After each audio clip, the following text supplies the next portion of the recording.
All right, welcome back to another episode of In the Paint. I am joined, as I am every time we record, with my buddy, my hooping pal, my co-host, Joe. There's an end, but there's more to happen. Regular season is over. Our regular season is over, actually. Yes. Yeah. So, and play-in, playoff starts tomorrow. Yep. Matt, what did you think of yesterday's games? Yeah. It's kind of what you would want as a fan. Like at the end of a year, like at the end of a regular season, you would love to see every team playing, right? But at the same time, there's this kind of caveat where teams weren't actually playing. Like there was teams that like had put out a really shitty roster for reasons we can get into in a second, but like games mattered, but then there were games that like should have mattered more, but then teams just weren't playing. Or well, they were playing, but they weren't playing their entire, starting roster. So we can get right into that. I mean, the biggest question is, Joe, what did you notice? There were definitely some teams that like seemed like they were doing matchup manipulation and ducking certain teams. So the thought of the play-in tournament, and you and I had talked about this last week, was that, you'd have 20 teams playing games that basically mattered on the last weekend of the season. In theory, it looks brilliant. And in theory, we talked about it earlier last week. And we're like, oh, this is going to be cool. We can't wait to see like a lot of this stuff. And then what happens is that people were set to where they were set, and you still had stars resting. It was still like a normal, almost normal, aside from the fact that everybody played, normal end of the regular season, right? Yeah, I mean, again, pretty dope that all 30 teams were playing on one day. But like, let's be honest, there was 3-4 games that actually like when every team was playing their players like actually had implications. Yeah. Like, or that you could tell like they were trying to accomplish something. Right. At least accomplish something positive. Some teams were trying to accomplish something negative, which is, Yes. whatever it is. But, yeah, like the Lakers game, you could tell the Lakers clearly wanted to win because there was a chance that maybe if Portland loses, they get the 6. Well, Denver played people for like 17 minutes and then they gave up at that point. What was another game that the Clippers didn't start a single starter and then got absolutely just looked awful against the Thunder, who are terrible. So much for depth on that Clippers team. That was like, of all the results, that one I looked at and I was like, wait, so did you want to play the Mavs or like what, or did you not want to play the Blazers? Like, why did you not play anybody? Yeah. So to me, that gives it like, you and I have in there, did teams duck the Lakers specifically over the last couple games, not just this last game, but over the last couple games. You can make the argument that the Nuggets did and the Clippers both did, because there is a chance that if things went going according to how they could have gone, that the Lakers get to the 6th seed, and then the Clippers still with 2 games to go, we're still fighting for that 3rd spot, the 3rd seed. Yeah. But they knew that there was no way that they were going to there's no way the Lakers were going to go up to 5th, right?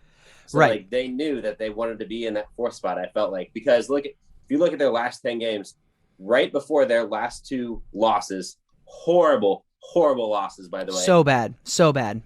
The Rockets have won 5 games in their last. Yeah. Whatever. I think only the Cavs had a worse like last 18 or 20 games, but yeah. Yeah. And then the Thunder, who besides last night had lost one other time, or had won one other time since April 1st. Yep.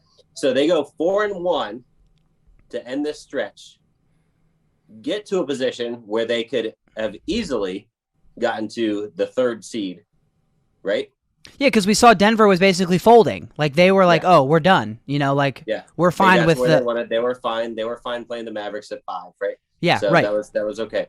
So, and then you sit everybody your last 2 games and not get that third seed.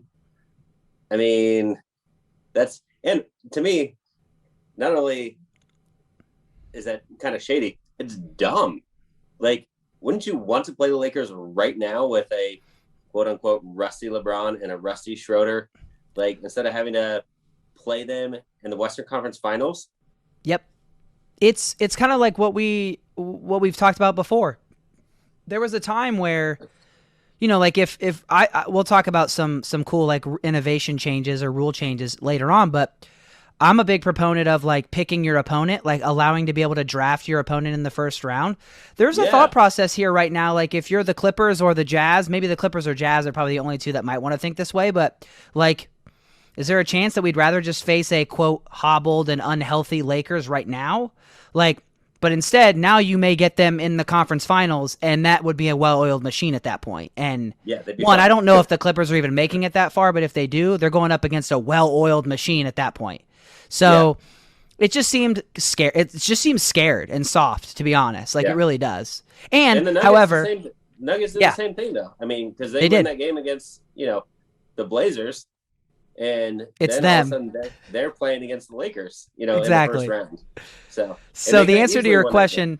Yeah, the answer to your question is yes. Like teams ducked for sure, and that is now people were saying that was a negative towards the play-in tournament. That was going to happen regardless of a play-in tournament or anything, because no matter whether the Lakers were in 6, 7, 8, play-in or not, nobody wanted to face them at all. So like there was going to be matchup manipulation regardless.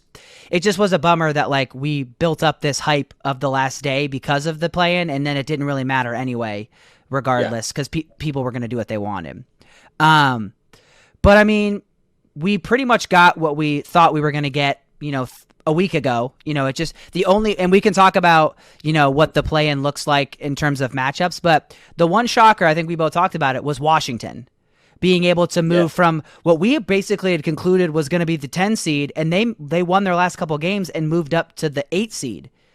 They went from 10 to 8, and Charlotte went from 7th to 10th. I know. In the last weekend. Yeah, just a free fall from Charlotte. Honestly, I've been watching a little bit. I basically had resided to the fact that Charlotte was like, they're a couple years away. So like, I'm not really like focusing on Charlotte very much. Yeah. But like, it still boggles my mind that LaMelo is not getting as many minutes in the fourth quarter as I believe he should.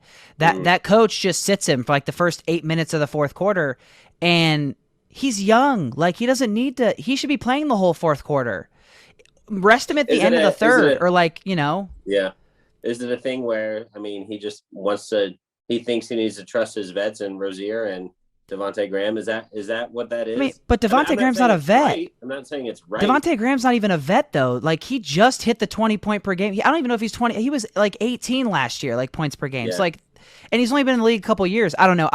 Anyway, that's a soapbox that we don't need to spend time on. But yeah, it was weird to see the Hornets, who were so good at like kind of in that 5, 6, 7 range, completely free fall to the 10, and now can't lose a game. Like you lose, you're out. So, and the way they've looked, I don't know. I don't even know. I mean, the Pacers aren't great, but do you have confidence in them going into that game?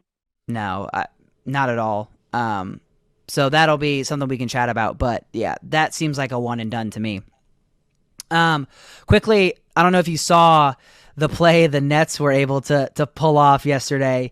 It was nuts. Like in a year where like there's a lot of memorable stuff, I don't know. Like I'm trying to think of plays. There was a Miles Bridges dunk that happened earlier in the year that like that'll throw up on the screen here. But for the people watching, it's a massive dunk. Like, I mean, just a massive dunk. But this play, which again, the Nets play, which I'll throw up here too, boy, it was incredible. It has a steal to a behind the back pass to a leak out to an off the glass oop. Like everything you want in a crazy play happened at one point, and it was so dope. It was fun to watch. And right at the end of the second quarter there. Yeah, right towards like, where the game was already out of hand, but well, I mean, it was like, I think it was 8 points at that point, but like we knew it was going to get out of hand, and that was a team who all intensive purposes, I mean, I know they were actually playing to keep the 2 seed because now Chicago ended up beating Milwaukee, but they didn't know at the time. They probably, they might have known, but they didn't know what the final score was going to be. Because if Brooklyn lost and Milwaukee won, Milwaukee takes the 2 seed. So Brooklyn was actually fighting to play for that 2 seed and stay there, which I thought was important. So that was kind of a nice, refreshing thing to see, Brooklyn actually play their 3 stars and try to actually win something there. Yes. Okay, so we've culminated this regular season. Now we're into the play-in tournament and we're into the postseason. Joe, if you have one or maybe a couple, like what are some of the memorable moments that you have for the regular season, if any at all?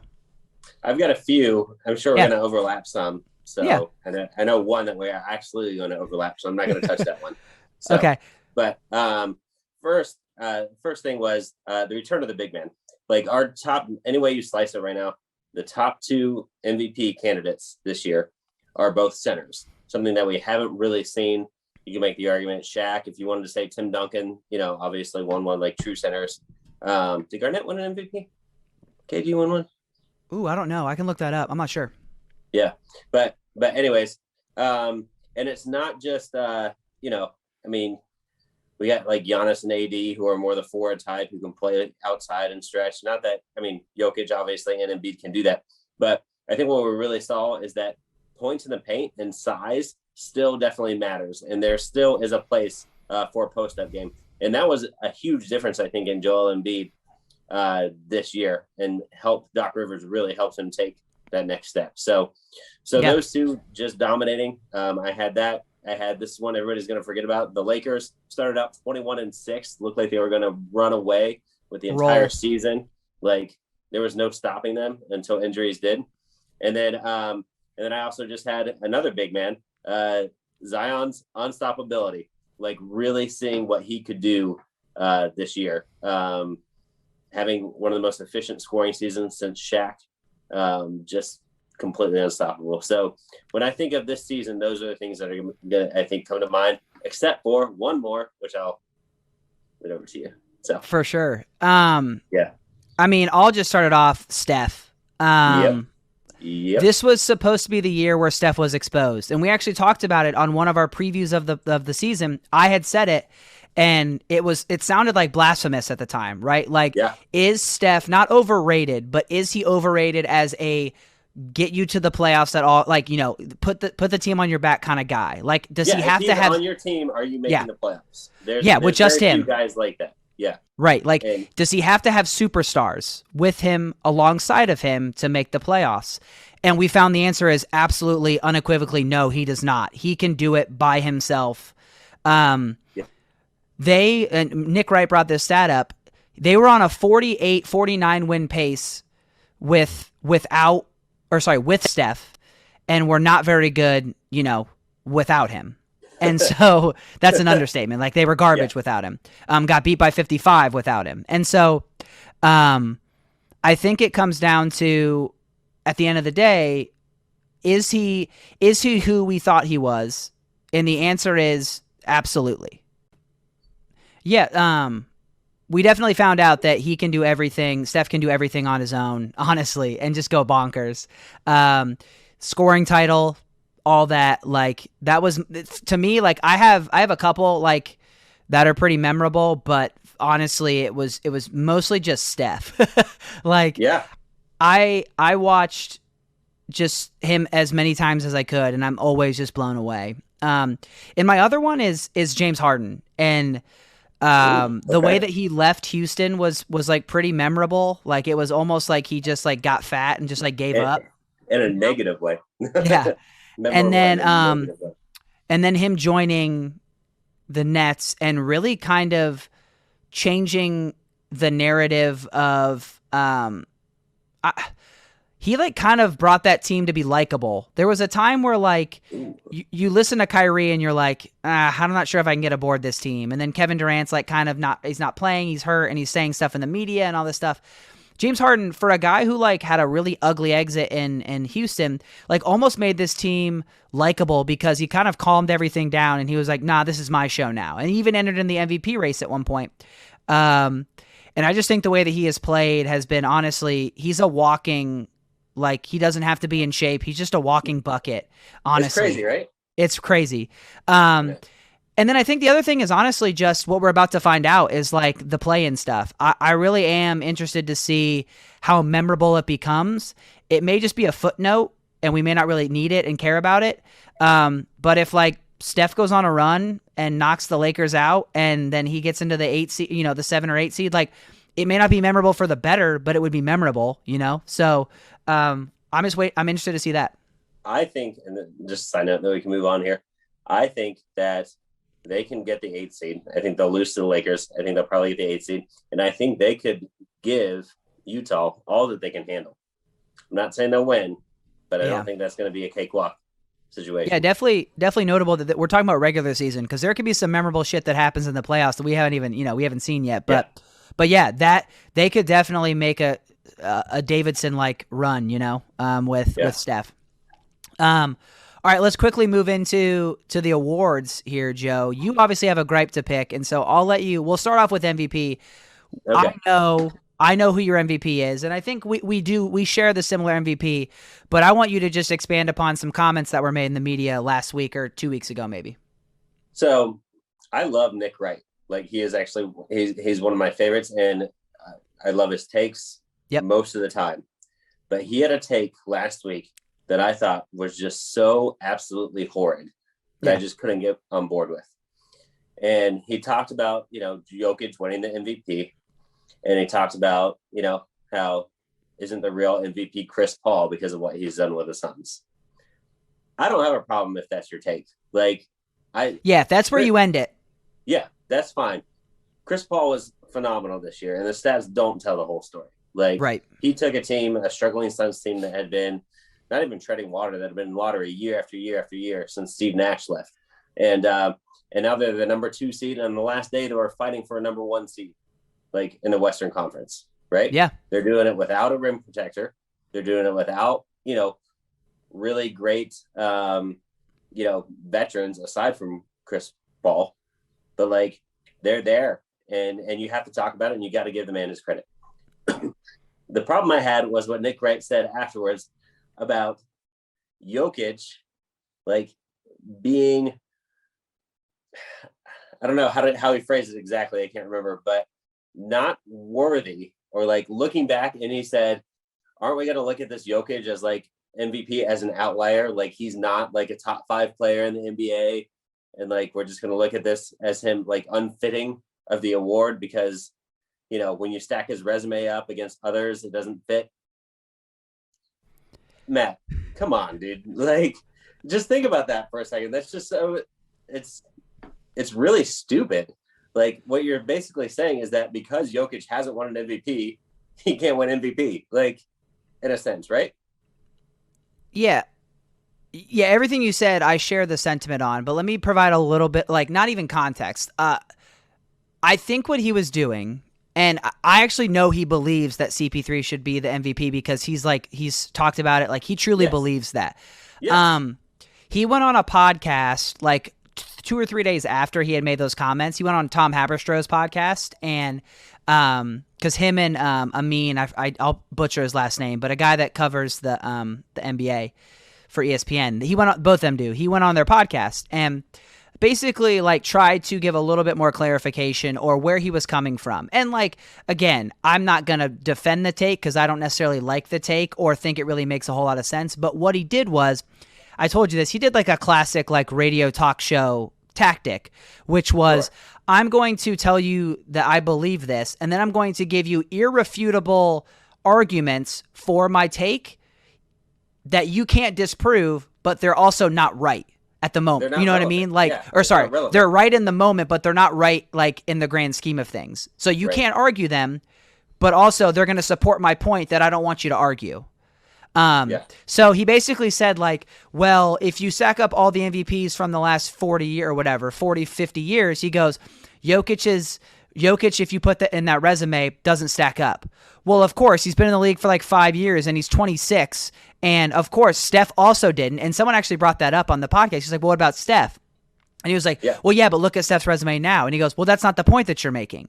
And so all this to say, he tried to like use radio talk show logic and like argument tactics to support it. But if we're just being honest, the CP3 is maybe like third or fourth in the ballot, but he's not even top 2. So it's hard to make that argument when like the whole ballot is already like off in your favor. It's done. Yeah. So But all that to say, I know. Like that. Yeah. You're going to defend Jokic to your grave, though. So, like, that really made you mad. I know it did. I, like, was going to try to poke the bear, but, like, I really don't even know an argument that I could use to poke the bear. So, like, I'm not going to. But I know you were going to defend Jokic, and that one hurt you a little bit. It just didn't make sense to me. Like, it just didn't make sense. And I guess, you know, I mean, he did what he's supposed to do because I'm sitting here talking about it, right? On our podcast. It worked. The tactic worked. So you got baited for sure. Yeah. However, let's move into. I know we both have Jokic as our MVP, but if we had to go like our top 3, it would be Jokic. Then what's your 2 and 3? Jokic would be number 1, obviously, and then I have to go Embiid. Like I know that he missed some time and everything like that, but when he was out there, he was just as dominant as Jokic has been this season, and I don't think it's been that close. And then third. Honestly, I'm going to put Luka Doncic there. Yeah. In the third spot. Have you seen the Mavs? And I know you're big on Tim Hardaway Jr. right now. They're not good. No, they're not. So there's no defense of them. They're not very good. KP is just not coming back, and again, he doesn't change a whole lot since we've seen. So yeah. I'm on the train of that Luka definitely is the one, like pushing that he's the big factor there. So I get That's why I get why he's third on your list for that. So fourth would be Steph. I've got 5. So yeah, go for it. Steph, and then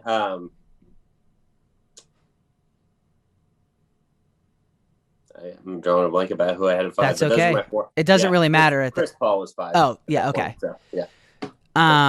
So I'm going to go, obviously, Jokic 1. I have Steph at 2nd.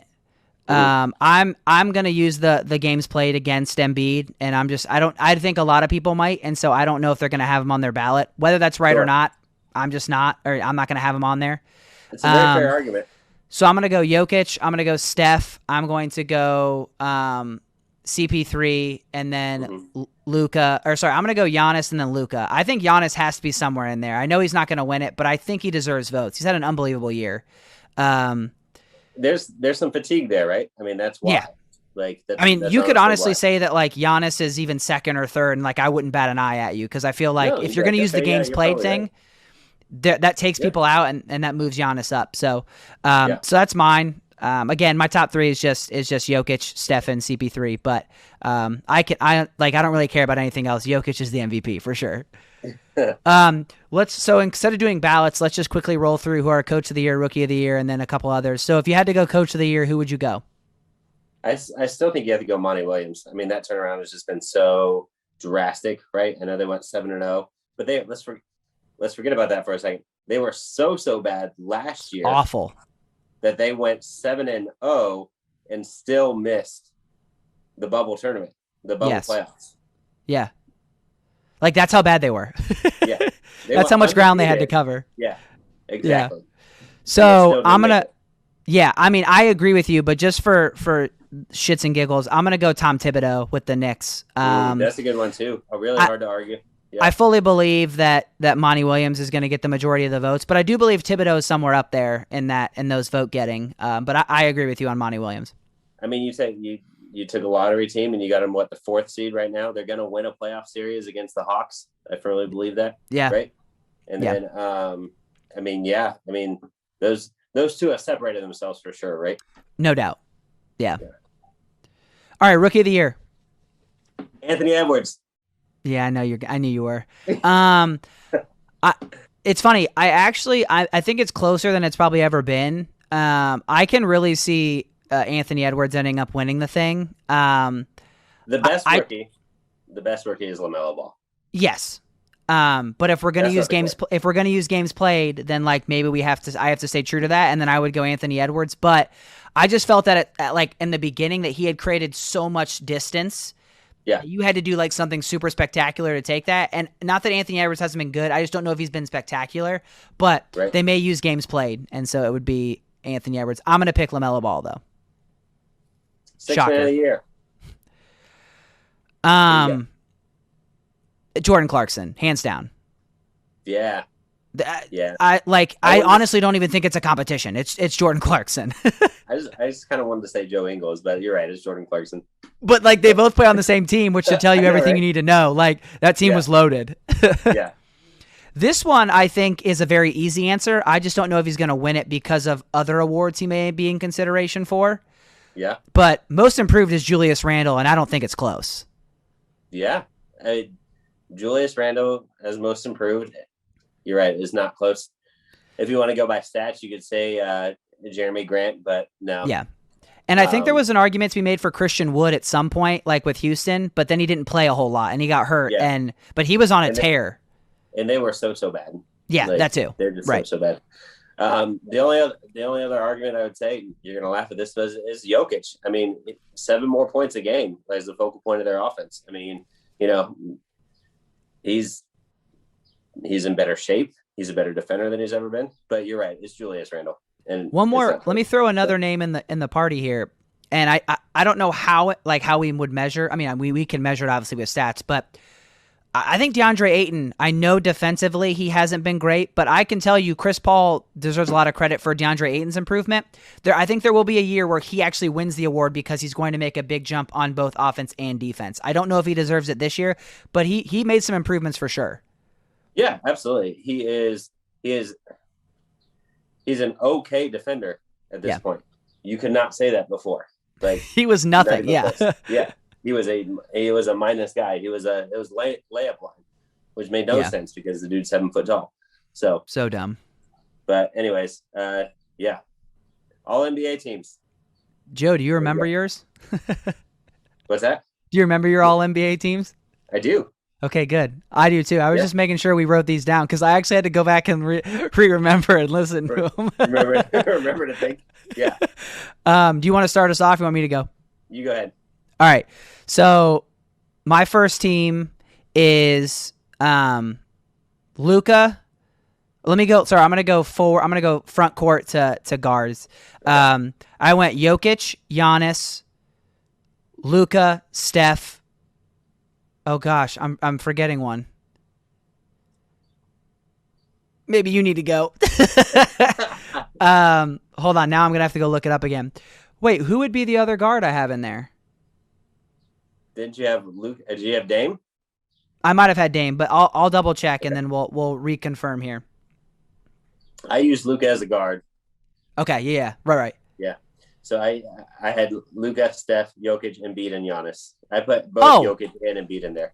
Yeah. Sorry, it's 3 forwards and 2 guards. That's why I was messed up. I had Embiid, Jokic, Giannis, Luka, Curry. Yes. Okay. Okay. So we had the same. Yes. I remember our second and third teams is where we differed, but yes, That's our right. first team was the same.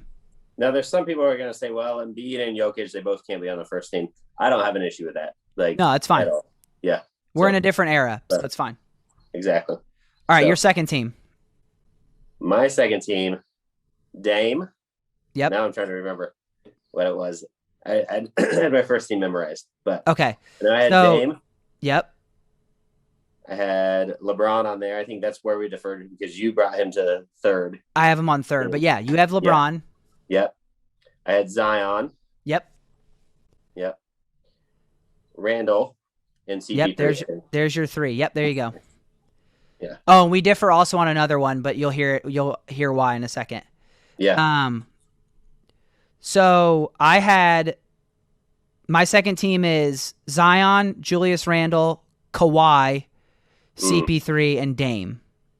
Yeah. And then my third team is Gobert, LeBron, Paul George, Donovan Mitchell, Devin Booker.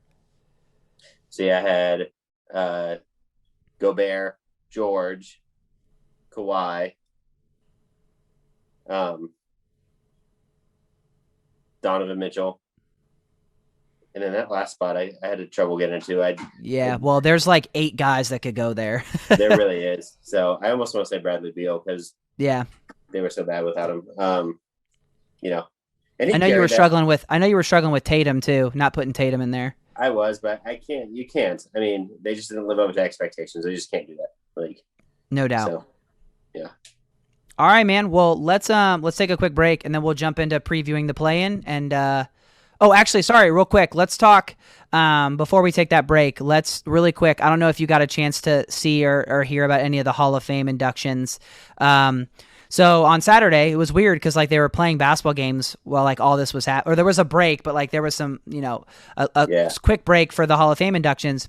3 notable players, obviously from the NBA, get inducted. We have KG, Tim Duncan, and Kobe, the late great Kobe Bryant. By the way, 2004, KG did win an MVP, so I remembered that. KG starts off the inductions, and he just he's KG. Like he gets up there and he says some slick things, and he thanks Tim Duncan for pushing him, and getting the greatness out of him, and he thanks Doc Rivers and Danny Ainge, and he thanks the Celtics. Tim Duncan gets up there. He gives a really good speech. He actually was very nervous. You could tell. He actually said it, but you could tell he was visibly very nervous. Yeah. He had a great moment where he's thanking his kids and his wife, and then he kind of starts to get really emotional when he talks about Pop, which how can you not? And then, man, those two will always be tied together, though. I mean, yes. Not that it made me sad that Popovich is still coaching because he's an amazing coach and I love having him in the NBA. But I just thought they'd go out together. You know what I mean? No, you're right. right after that 2014 title, I thought that was the perfect moment. But and Pop's just a wonderful guy. Pop for president. 100%. So and then yeah, we gotta go Pop and Kerr ticket 2024. Yeah, there you go. And then to round out the night or evening, Vanessa Bryant was escorted up there by Michael Jordan. And I'll tell you what, man, I teared up. I was very, just watching it with a heavy heart. But, man, that woman got up there and just was stoic, was proud and brave, and didn't bat an eye and gave a phenomenal speech. Yeah. I don't know how she does it. I don't know how she does it. I really don't. Yeah. So you'd be a hot mess, right? I mean, I was basically crying, and I'm the one just watching it. So, right. But shout out to her and all the inductees there for the Hall of Fame. I'm not even going to get into a couple of the inductees the next class because for this year, if we're letting one of these guys in, we just have to open up the floodgates at this point. But I'll save that for the international committee. Does that mean anything? Well, yeah, that's probably the only thing that got him in. To be honest, what I'm saying is it wasn't because necessarily it was NBA pedigree or what he did there. It was his international. I mean, that's fair. I'm glad he got in. I know it's the Basketball Hall of Fame and not the NBA Hall of Fame, but holy hell. Tony Kukoc, guys, that's who we're talking about. Yeah, in case you didn't know, he has a 0.5% probability of making the Hall of Fame, and he made it. So, shout out to that guy. He really did defy the odds. But we'll take a break here, and then we'll come chat real quick about the play-in and the matchups in the Western and Eastern Conference. All right, we are back. Chat about the play-in tournament preview here. So, real quick, Joe, walk us through how the play-in tournament format is going to work on both Eastern and Western Conference. So, it's kind of simple when you break it down. So, 7 and 8 are going to play a one-game playoff. The winner of that game will take the number 7 seed. The loser of that game will play the winner of the 9-10 game one game playoff. Yep. So, and the winner of that game between 9-10 will play the winner or the loser of 7-8. The winner of that game is in the 8th spot. So basically, if you're in the 7th or the 8th seed, you get 2 chances to win and get into the playoffs. If you're in the 9-10, you've got to win 2 in a row, baby. No doubt. Yeah, it's the double elimination in the 7-8, and it's win and go home, or sorry, lose or go home, and then win and maybe get in. You have to play again, but right. stay alive. So yeah, no, and both the Eastern Conference games are tomorrow night, and then Western Conference games Wednesday night, and then accordingly, Thursday and Friday, after that. So let's talk 7-8 first in the East. We've got Boston and Washington. Washington, dude. Isn't that crazy? I have zero faith in Boston. I have zero faith in Boston. Washington's going to win this game, man. Yeah, they're going to get the 7 seed after all this. Yeah, at 35 and 38 when they're done. So wild. And then, okay, Indiana and Charlotte. Who do you have winning that one? Talk about not wanting to watch a game. No. I have to pick one, don't I? I mean, you really don't, because if you think that do you think that Boston's going to beat the winner of that one? I hope so. So that would be terrible. Yeah. But like, I want to say Hornets. They just played terrible the last 5 games. Right. But I'm going to go with Hornets. Okay. Charlotte, man. What about you? Yeah, I have zero faith in this pick. I'm actually going to go the other way. I'm going to go Indiana. I just don't think Charlotte is playing good basketball. Neither of them are playing great, but Charlotte's on a free fall. So after all that, though, I think we both assume that Boston is going to win that matchup, so they'll be in the 8. If they don't win that matchup, like if the Celtics don't get into this, like what do you even do? Because it's not like it was because of, you had a massive injury or, something was off with your team. It's just legitimately you had a terrible season with your current roster. Yeah. So like, do you go and fix it? Do you blow it up? What moves do you even make going into the season? If you don't make this, even right now, them getting into the 8th seed, like that's a lost season for someone who is consistently in the Eastern Conference Finals, right? Yeah. So what do you do? Do you just, you can't run it back? Oh, yeah, there's got to be some changes. They're definitely not running this squad back. There's going to be a couple people that come back, but they're not running a whole lot back, I can tell you that. Yeah, it'll be interesting to see. So we've got Washington in the 7, then Boston actually ending up flipping spots and ending up in the 8. Right. And they'll be playing respectfully. They're playing what? So that would be Philadelphia. It'd be Brooklyn and then Philadelphia, respectively. That's right.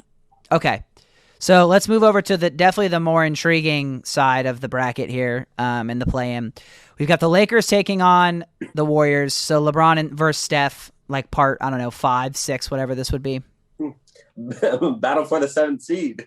For the 7th seed this time, though. Never thought we'd see that.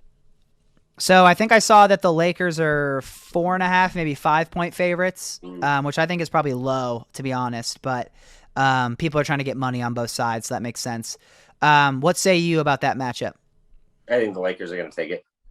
I have pretty full confidence in that. Like, because I even think to myself, okay, worst case scenario, Steph goes bonkers, scores 50 or 60. Yeah. One, where are their other points coming from? The Lakers' defense is way too good. And then there's no interior presence for the Warriors. Like Draymond or Drummond and AD, they're just going to eat at the rim all day. Yeah, it's I texted you this. I could easily see them winning by 10 plus, and I don't even think that would be like a tough 10. Like they could probably do that pretty easily. Nick Wright described it best. He goes, the Warriors are like, this game against the Warriors is somewhat like getting on a roller coaster. He goes, there are moments where there's like some sort of like you have a little bit of fear because like it could go irrationally bad. But he goes, but for the most part, like you're pretty certain of how this is going to end, and like we know how it's going to end, and the Lakers will end up just dominating in the paint, and that'll be it. Yeah. So I'm not a financial advisor, I'm not a gambling advisor, but I would say like 4.5 points is pretty solid. Yeah. Yeah. And then this is the Spurs and Grizzlies play first, but in the other matchup, we've got the Spurs taking on the Grizzlies. Memphis is favored by 3.5. It's really hard for me to bet against Pop. But the Grizzlies are definitely better, but I don't know how much better. I don't know how much better either. And then DeRozan has had a quietly really good season, extremely efficient. Yes. I don't know. I can't bet against popping that man. I just can't do it. So Okay. So you have San Antonio winning outright, I have them beating Memphis. Yeah. and then them versus the Warriors is kind of fun. Yeah. What do you have there though? Golden State. Yeah. I actually have Memphis, I think, winning, but I do think it literally can come down to like last possession. Like I have San Antonio probably covering 3.5, but it's gonna be tight.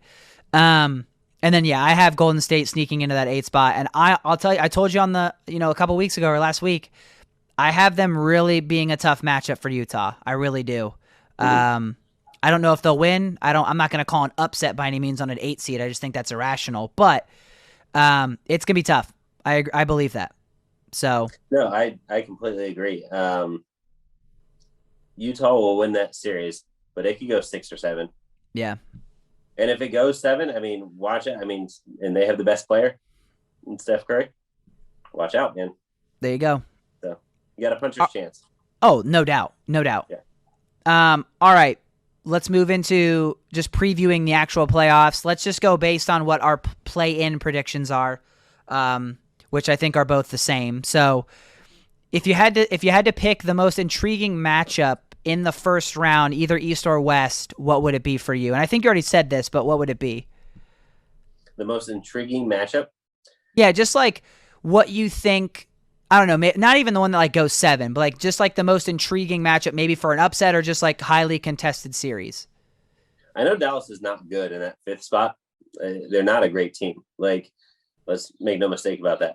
They have Luka, but like this same roster took the Clippers to 6. Yeah. Or at least they were competitive in just about every single game that they played last year. So, like, I mean, that might be, I'm not saying upset alert, but, like, that very well could be. The Clippers are going to have to come and play. Like, they're not cakewalking through that. So, not to mention, it's a rematch of the Marcus Morris step on the heel / like cheap shot. Like it's all from last year. So it'll be interesting. Yeah. And then Milwaukee, Miami. I mean, that's going to be a good one. Miami bounced them last year. Don't know if they can do it this year because some of those contributors in the bubble last year that Miami had, they're just not playing really well. 100%. Like Duncan Robinson and Tyler Hero. Like they've actually started. You're right. They have started to play better towards the end of the year, but you are right. Like in whole, they have not played like up to the standard that we kind of saw, last year. And a lot of it was injuries early on. But yeah, no, I agree. My answer was, or my answer is one of them was Milwaukee and Miami. I just think that's awesome. I think it's a grinded out like bloodfest type series. Yeah. And then on the West. I think it's unfortunate that Phoenix gets LA round 1. Because we know that LA is not a 7 seed. They're a 1 seed or a 2 seed. Phoenix is going to get ousted round 1, and that's not fair to them. Like they had a phenomenal year, and the fact that they got the matchup like this that was misseeded by injuries, but misseeded. It's unfortunate because they could have made a run. Now, I don't know if it was going to be Western Conference Finals or whatever, but it was going to be farther than round 1, and they just have it's unfortunate. They're going to win one game maybe. Yeah. So I want to remember Phoenix's season all year because what we're going to see in the playoffs is not fair to them. So it's intriguing because we're going to see a big upset, but it's not an upset. No. So, and then I said it. The one that I actually think is really intriguing is Golden State, Utah. I just want to see what Steph can do against the drop coverage that the Jazz are going to run with Rudy Gobert. That's what I want to see, if he can just torch it, for 2 or 3 games. But Miami, Milwaukee is going to be just freaking awesome. So I can't wait for that one. Is there any lower seed other than the Lakers because they don't count? But is there any lower seed that you see like actually threatening an upset? Would it be Miami? Or is there really not one? There really isn't one. I mean, you can't count the Lakers, like you said. Right.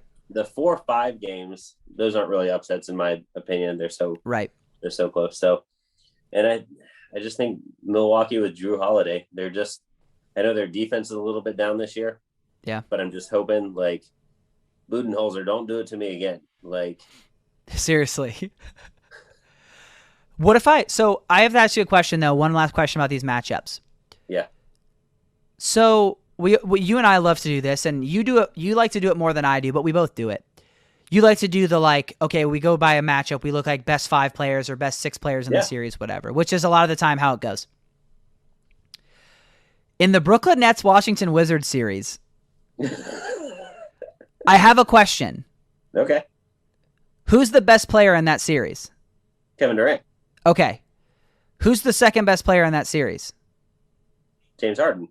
Okay. Who's the third best? Kyrie. Okay. But then 4 and 5 are Beal and Westbrook. Yes. Why do I still feel like the Nets are going to... Was I off? I think Beal maybe has an argument to be ahead of Kyrie, but I think they're like 3B, 3A, 3B. Yeah. Right. Why do I still worry about the Nets in that series? Because I just feel like Russell Westbrook is just going to go fucking crazy shit and just go nuts. He's going to do that against both Harden and Durant. Like, yeah. You're right. Like, he's just going to go like he's going to do something I don't know. Like 40, 15, and 15 like every night, right? Why do I feel like the Wizards are going to score 130 and the Nets are going to have to score 140 to beat them? Like, why do I feel that way? Is that because that's what's going to happen? Like, it's very possible. Really quick, I was looking at offensive rating and defensive rating today, like just when I was bored. Yeah. And so the Nets have the 24th worst defensive rating since the 3-point era. Wait, no, not this year. 24th since all time worst since the 3-point. Yeah, since the 80s. Joe, I have to ask you the question: do you think there's any NBA champions that are in the top 25 worst defensive ratings of all time since the 3-point era? No. Hell no. So I'm just wondering, like, are we going to get to this point where are we going to buck the system? Like, are the Nets going to buck the system? And I don't think they will. I know we talk about it all the time, but I actually put numbers to it today, and it's not happening. It's just not. No. To win a title, you need to score. We said this. You need to have a versatile offense that can score in different ways. Great. They have that or whatever. You also need to be able to, like, protect the rim. They have no one that can do that, right? Yep. And, I mean, they can't even defend on the perimeter, really. So, like, and let me drop you one more factoid or a series of stats here. Since the 3-point era, so I went top 20. The top 20 offensive rated teams, of 20 of them, only 7, now I know it's 30% roughly, but 35% of them have won a title. So it doesn't even necessarily matter if you have the best offense of all time. But the deciding factor, 6 of those 7 teams had one of the best defensive ratings of the year when they won the title. Yeah. It always comes down to defense. It does not necessarily matter if you have an all-time great offense. Because last year, Dallas had the best offense in league history. And what happened? The Clippers' defense was better and they lost. Yeah.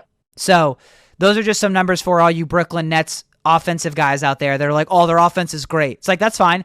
7 of the top 20 best offenses didn't even win the title because their defense wasn't good. So, yeah. All right. Let's end it off with this. We're going to do a new thing each week that we post an episode here. We're going to do a question of the week on social media, and we're going to get answers, and we're going to talk about them and kind of shout people out. So Joe, the question of the week was, if you could change one rule in the NBA, what would it be? And so Joe, I ask you first, if you could change one rule in the NBA, what would that be? I think you need to clean up travels, and then the offensive goaltending I don't understand. So those are my 2 right there. And how are you? I understand offensive goaltending. I don't really need an elaboration on that. Correct. But how are you cleaning up traveling? Are you like See, making a more definitive rule? Or are you I think adding you're a making step? Like, what are you doing? No, definitely not adding a step because I think 2 is plenty. But I think you are just really actually probably just enforcing it. And then also the idea that when you take that handoff on the dribble, like the Duncan Robinson travel on the 3, like I don't care how you want to word that, that is 3 steps. Like, so it should not be allowed. Like, so that's the thing. For sure. I'm going to shout out some answers that we got on social media here. Let's do this. So, first one from our buddy Cam Williams, who's balled with us before. He's at ya boy Cam on Instagram. He said that he wanted to clean up travels as well, but he wanted to just say everything is 3 steps. He wanted to basically add a step and say, you know, instead of saying it's 2 and a gather or 2.5 and a gather, just say 3 steps. Don't call anything gather. Don't do all this. The only thing about that is like that's a slippery slope because now you could be taking 4 steps. You know what I mean? Like we could be adding another half a step and be taking 4 steps. Did you see like Giannis would like take off from like half court and then be at the other team's 3-point line. his 3 steps he would be at the layup. Shit. Another one here from Joshua.Jameson on Twitter, a buddy of mine. He said clean up the get bumped, chuck the ball up and get a foul, kind of like you were alluding to. Yeah. I'm on that train because half the time people are like facing the sideline when they shoot the ball, and like that shouldn't count as a shot to me. That's not a basketball motion. Another one, there's a couple funny ones. A buddy of mine, Cam Money on Twitter, said make the rim higher. So like raise the rim, make it like 11 feet and see how that goes. A buddy of mine, Robert Bell 23 on Twitter, he and I kind of share the same idea, which I'll get into my rant in a second. But he shared an idea of actually making the restricted circle less wide. So it basically keeps more people from like, it brings big men back into the middle and like bringing more action, like instead of charges, like more defense and more stuff into the middle. It kind of shortens the lane a little bit. He said that. My favorite answer out of all of them was on TikTok, and it was a guy on TikTok, John Downs, a buddy of mine. He said he wants 3-on-3 overtime to an Elam ending. I'm so for it. Let's do it. Let's do like 3 best players. You put them out there. You call your own fouls. No referees needed. Let's go pick up style overtime to end the game, baby. Let's do it. And then, so those are just a couple. I actually had one more here. Logan McLean, a buddy of mine on Instagram, said that he wanted to have less timeouts. And then I responded to him and I said, well, give me like, some sort of plan here. And he actually said he doesn't necessarily need less timeouts, but he wants them to be more efficient. And so he said, instead of doing the timeouts at the end with like a minute left where you're basically just doing it to advance the ball, he said, instead of huddling, why don't you just have like 2 advanced timeouts and then 2 huddle timeouts so that you can just call timeout, just walk over and advance the ball. And you don't have to go to a commercial break and do a timeout and all of that. He thinks it would speed up the game by like maybe 5 to 10 minutes a game, which I think might be possible. So I'm all for that, speeding up the game, because sometimes that last minute and a half takes forever. They're going to get in as many commercials as they can, though. I know. Yeah, they're never going to let that happen. Yeah. And then here's my rule, Joe. Ban charges. Ban charges. No. The weak side charge has to go. It has to go. It's dangerous. It's weak. It's a hazard. And and trust me, you said this, you brought this up in a text. I am somebody that benefits from taking charges. I'm not saying that I'm not above it. I'm not above taking a charge, but that's the rule right now. If you told me the rule was no weak side charges, I would get the fuck out of the way and let somebody dunk on me. I'm not taking a charge because in the NBA, a lot of the time, if you dunk on somebody and you were there, they call a block anyway. So why would I even get in the way at this point? I'm either going to contest. I want people to contest or get the hell out of the way. I don't want charges because that's how Steph gets hurt. That's how smaller guys get hurt because some big dude comes from the weak side and takes a charge when you should just go up for a block. That's weak shit. Go up for the block or get out of the way. All right? Ban weak side charges. I'm out here. Could not. I'm out here. Could not. I can't get on board with that, dude. We out here. Ban weak side charges. No, can't do it. All right. Well, that is you're taking away help defense. Oh, now you want to comment? Yeah, you're taking away help defense. Well, no. You can help defense and just actually try to block the shot. I'm taking away lazy help defense. And I'm in position. Like I don't feel like. I agree. Like if they've already taken off and you slide in or whatever that is, like that's dirty, right? Well, so, they changed the rule though. Like that's what the rule is now, though. If you're anticipating, like, and you're anticipating a drive and you're sliding over to help because you know the other guy's getting beat and you get there before he does, like you're just supposed to let him go or you're supposed to jump to try to block. I don't like.